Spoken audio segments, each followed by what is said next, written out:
ibyo twasabye cyo birimo birakorwa neza kuko uko twabiteguye twari tuzi yuko abapolisi bazoca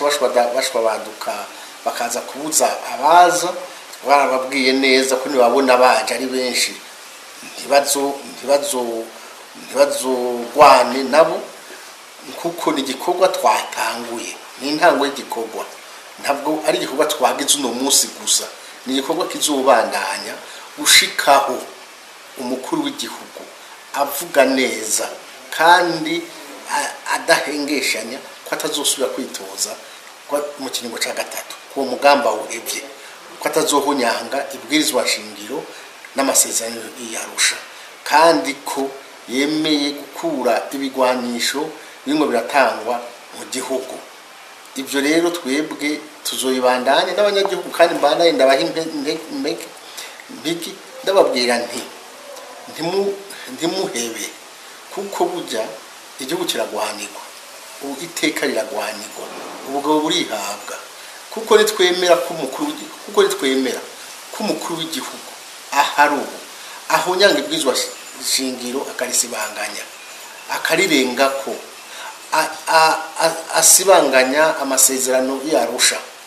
akongera agatanga ibigwanisho igihugu cyacu kizotokombera. Nico gituma umwe wese twahamagaye umwe wese umurundi wese ahari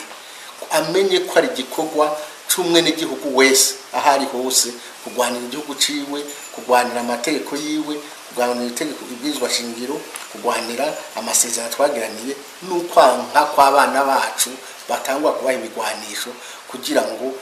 igihugu cyacu gitokombere kizomere nk'ahigwanda kujo byabaye. Ibyo ntitubasana cyane kuko ntibari bwaze n'umunsi n'umwe nta munsi umwe nabwo abapolisi wanje uno munsi niho mbonye abapolisi nabonye baje bagera 10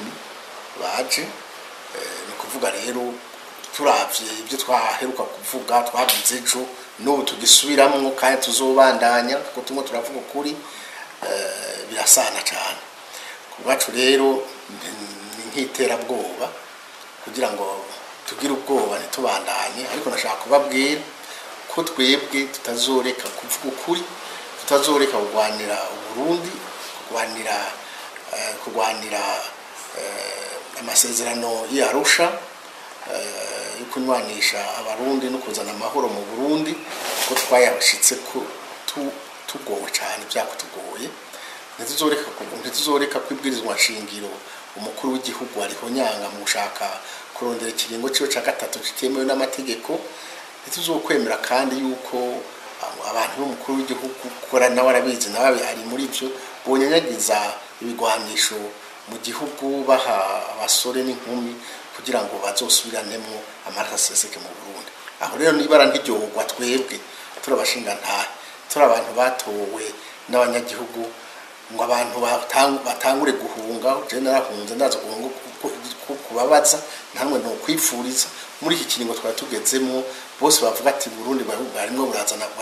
burazamwa amahoro n'umutekano ngo hagira umuntu n'umwe ari we wese naho yo yitwa umukuru w'igihugu aza kutwononera igihugu.